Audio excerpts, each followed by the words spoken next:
మనం చెప్పినప్పుడు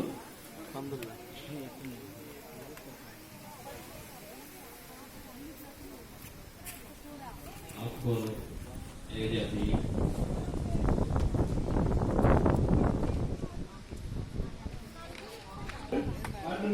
ఆహార ధాన్యాలు ఒకటి, చిరుధాన్యాలు ఒకటి, పప్పు దినుసులు, నూనె గింజలు, సుగంధ ద్రవ్యాలు, మెంతులు,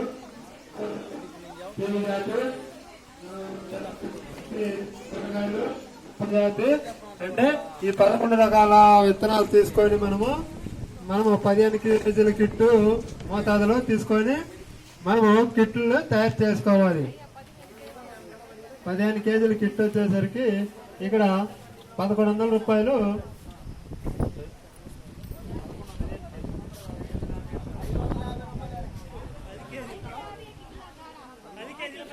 ఎన్ని కేజీలు?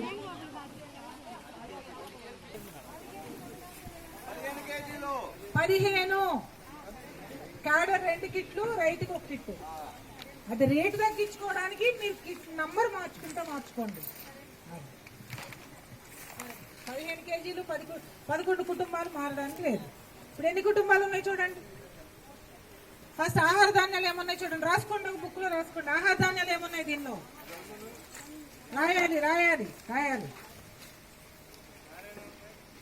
ఆహార ధాన్యాలు జొన్నలు, మొక్కజొన్న కూడా రాసుకోవచ్చు. జొన్నలు, మొక్కజొన్న ఆహార ధాన్యాలు.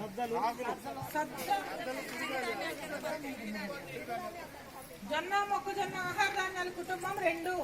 జొన్న మొక్కజొన్న ఒకళ్ళిద్దరు రాసుకోండి, క్లారిటీ ఉంటది, ఏమి ఇబ్బంది లేదు. చిరుధాన్యాలు ఏంటి? సజ్జ, రాగి చిరుధాన్యాలు. రాసావా? అసలు అందరి చేతులు వెనక్కి పెట్టుకుంటే పుస్తకం రాసేది ఎవరు? ఓకే. నూనె గింజలు ఏంటి? ఏవి నూనె గింజలు?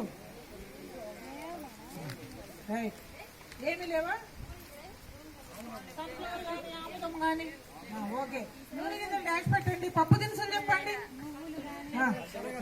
రాయండి. కంది, పెసర, ఉలవ, శనగ, బొబ్బర, అలసంద. పప్పు దినుసులు ఎక్కువ వచ్చాయి. రాశారా? పప్పు దినుసులు రాశారా? ఏమేంటి? కంది, పెసర, ఉలవ, శనగ, బొబ్బర.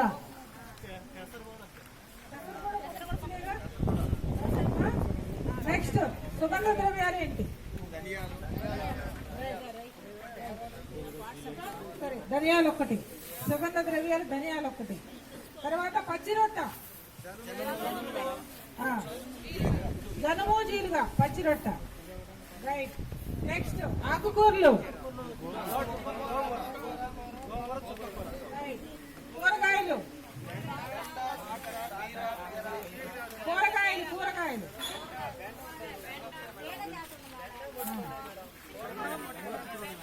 ఆకుకూరలు ఉన్నాయి, కూరగాయలు ఉన్నాయి. తీగ జాతి రాయండి.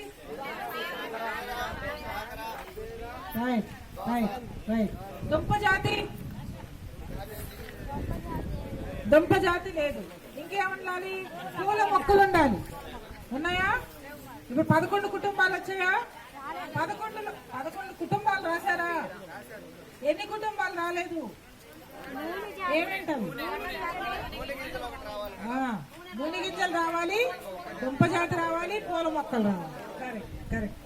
ప్లస్ ఇంకోటి దీనిలో వెనక్కి మీరు చేస్తున్నామంటే చేస్తున్నాము కిట్స్, కానీ ఇవన్నీ ఉన్నాయి చూసారా, ఈక్వల్ క్వాంటిటీ ఉండాలి. ఇది 1 కేజీ పడిందంటే కిట్ అంటే 10 కేజీలు ఉండాలి. పప్పులు, ఆహార ధాన్యాలు, చిరుధాన్యాలు 10 కేజీలు ఉండాలి. ఇవి కొంచెం ఈ సుగంధ ద్రవ్యాలు, ఆకుకూరలు, కూరగాయలు తక్కువ ఉండొచ్చు. అవి గ్రాముల్లో ఉండొచ్చు, కానీ ఇవి కేజీల్లోకి రావాలి. మొక్కజొన్న 10 కేజీలు తీసుకోమంటే బొబ్బర్లు 10 కేజీలు, జొన్నలు 10 కేజీలు, శనగలు 10 కేజీలు, రాగులు 10 కేజీలు, 10 అంటే ఈక్వల్ క్వాంటిటీ. లేదు అర కేజీ వెరైటీ పెరిగిందంటే అర కేజీ, వెరైటీ తగ్గింది అనుకోండి కేజీ 15 కేజీలు ఎలా వస్తాయి అనేది కదా లెక్క. అందుకని చాలా ఇప్పుడు జనుము జీలుగా మన చిన్న కిట్టి కలిగినట్టు ఉంటుంది ఇలా చేస్తే. అలా చేయకూడదు కదా, అన్ని ఈక్వల్గా ఉన్నాయి. అప్పుడే అన్ని ఈక్వల్గా జర్మినేషన్ వస్తాయి. ఎందుకంటే ఇప్పుడు మొక్కజొన్న డామినేట్ చేస్తుంది. ఇదే కిట్టు మనం వేసామంటే మొక్కజొన్న జొన్నలే వస్తాయి. ఈ చిన్న చిన్నవన్నీ ఆగిపోతాయి, రావు. అందుకని క్వాంటిటీ కూడా ఒక్కసారి చూసుకోండి. అందుకే మనం ఎల్లులో కిట్ ఏం చేసాం, 6 రకాలు 6 2 12 కేజీలు ఈజీ. ఒక్కొక్కటి ఒక్కొక్క రకం తీసుకోండి. ఇప్పుడు మొక్కజొన్న ఉంది, ఆహార ధాన్యం ఒకటి, చిరుధాన్యం ఇంకోటి, ఇంకోటి ఇంకోటి కేజీ వేసేసామనుకోండి, 10 కేజీలు వేసాం, అయిపోయినాయి. 5 కేజీలు అన్ని కలిపేస్తే సరిపోతుంది. అలా కిట్ తయారీ కూడా ఒక అది ఏంటది విద్య కదా. మన దగ్గర కొంచెం ఉన్నాయి అంటే మొత్తం కలిపేస్తే అది కిట్ కాదు. అన్ని ఈక్వల్ క్వాంటిటీ అంటారు. అలాంటి జనుము 10 కేజీలు జనుముల మధ్యలో మనం కిట్ వేసేవాళ్ళం, మధ్య గుర్తుందో లేదో మీకు. మన కూడా కలపండి అనేవాళ్ళు. సార్ ఒప్పుకోవద్దాన్ని. జనుము జిల్లుగా పిలిపేసే వాళ్ళ దగ్గర తీసుకుంటే తీసుకోండి, మనకి ఎంత కావాలో అంతే వాడండి అంట. 10 జనుము. ఇప్పుడు దీనిలో కుటుంబం నుంచి ఒక 2 11 కుటుంబాల్లో మిగిలిన చిన్న చిన్నవి ఆకుకూరలు, కూరగాయలు, నూనె, ఇవన్నీ చిన్న చిన్నవి. ఇవి మొత్తం కలిపితే 1 కేజీ కూడా రావు కదా. ఈ 1 కేజీ సుగంధ ద్రవ్యాలన్నీ కలిపినా కూడా కేజీ రావు. ఇవి 2 కేజీలు పక్కన పెట్టి మిగిలిన 13 కేజీలు ఉన్నాయి కదా. 13 కేజీలు ఒక కుటుంబం 1 కేజీ తీసుకోండి, అదంత ఈజీ. 13 ఒక కుటుంబం నుంచి 13 కేజీలు. జొన్నలు కేజీ, మొక్కజొన్న కేజీ, పెసర కేజీ, కందులు కేజీ, జనుము కేజీ, అట్లా కేజీ 13 కేజీలు ఉంటాయి. వీటిని కాసిన కలిపి అప్పుడు 15 కేజీలు అవుతాయి. కిట్ తయారీ కూడా టాలెంట్, ఎలా పడితే అలా చేయడానికి లేదు. క్వాంటిటీస్ ఈక్వల్ గా ఉండాలి. వెరైటీ 30 రకాలు మనం వేద్దాం. 30 రకాలు రైతులు వేయించక్కర్లా, 15 కేజీలు వేయాలి. కానీ ఈ టాలెంట్ ఉండాలి. అసలు మన దగ్గర కేజీ 11 కుటుంబాలు రాసుకోండి. ఇప్పుడు అందుకే రాసుకోండి అని, ఎందుకంటే 11 కుటుంబాల్లో 11 కుటుంబాలు కవర్ అవుతున్నాయా చూసుకోవాలి, 15 కేజీలు వస్తున్నాయా చూసుకోవాలి. వెరైటీస్ మీ ఇష్టం, క్వాంటిటీ కూడా ఈక్వల్ గా ఉండాలి. ఇక్కడ చూస్తే ఏమి ఎక్కువ కనిపిస్తున్నాయి, మొక్కజొన్న, జొన్న, సజ్జ, నెక్స్ట్ తర్వాత కంది, నెక్స్ట్ ఉలవ, రాగి కూడా ఎక్కువ కనిపిస్తుంది. ఇలా అన్ని 50 కేజీలు తెచ్చాం, కిట్లు చేసాం. అది కరెక్ట్ క్వాంటిటీ. అర్థమైందా? ఇలా తక్కువ ఎక్కువ అలా చేయాలి. అవి పూల మొక్కలు అంటున్నారు. ఆ పూల మొక్కలు ఏం పెట్టాలి అనేది మనం ఆలోచించుకున్నాం. మనం నా దగ్గర పూల మొక్కలు ఏం కనిపించలేదు. బంతినారు కలుపుకోవడమే, మిగిలినవన్నీ మన దగ్గర ఉన్నాయి, అన్నీ ఉన్నవి. ఈ కిట్ ప్రిపరేషన్ అనేది ఎప్పుడైనా చూస్తూ ఉంటాం కదా. క్వాంటిటీస్ కరెక్ట్, మన బిఆర్సీ నుంచి ఇంకా కరెక్ట్ రావాలి. మనం మిగిలిన ఏదో కలిపారా చేశారంటే వేరే విషయం, కానీ క్వాంటిటీస్ ఈక్వల్. మేము మీకు ఒకటి పెట్టాము చూడండి, 15 కేజీలు కావాలంటే ఈ కుటుంబం నుంచి 2 కేజీలు, ఈ కుటుంబం నుంచి 3 కేజీలు అలా పెట్టాం.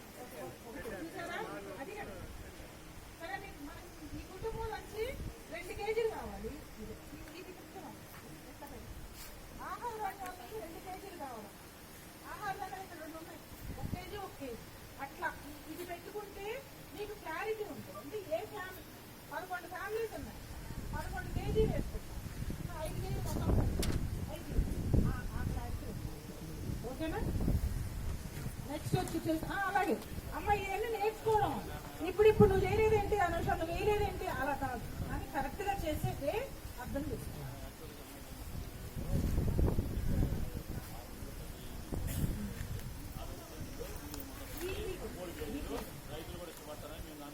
ఇక నుంచి నెక్స్ట్ తయారు చేసేటప్పుడు ఎల్లిలో కిట్ పెట్టుకోండి, ఈజీగా ఉండదు. 6 రకాలు 12 కేజీలు, మిగిలినవేమో 3 కేజీలు, 15 అయిపోయాయి.